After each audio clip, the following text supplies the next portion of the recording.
ABC4's Brittany Johnson joining us now live with those answers tonight. Brittany. That's right, Glenn and Emily. This watch party here at the Hinckley Institute of Politics is still going strong. We have students here mingling with each other, mixing with local political experts, talking about nothing but Super Tuesday and keeping a close eye on these polls tonight. And for that, we do want to bring in Jason Perry. He is the director of the Hinckley Institute of Politics. Thank you so much for joining us. Go ahead and tell us how Utah is shaping up. Well, this is such an interesting night. Can't call it just yet, but what is so interesting, record number of participants in this primary for Utah. So this first Super Tuesday clearly is working. Over 500,000 votes in, about 32% of the active voters showed up. Utah cares about this race. It's so exciting.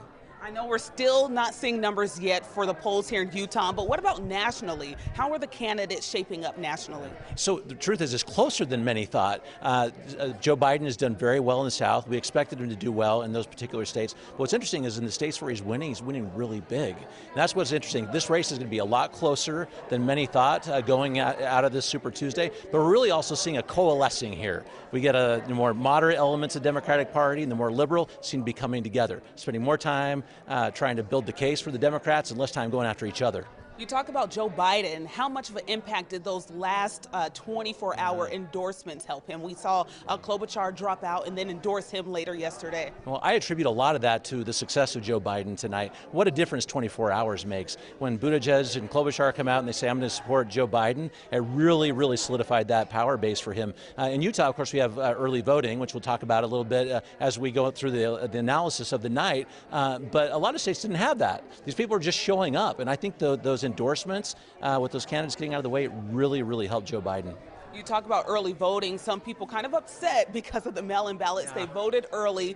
Their candidate dropped out, and now what happens? Well, some of them are upset. I mean, in Utah, we're so happy about this early voting opportunity, people mailing their ballots, and as the candidates dropped out, there were some people who said, well, I'm kind of really bummed that I voted for this person that's no longer on the ballot. Their vote is not negated completely because some of these candidates in some parts of the state still have some staying power, but the real vote is what comes up next, right? So whoever this candidate is in November runs against Donald Trump, people are still going to have a big say in that one. So find your number two if your person was not on the ballot.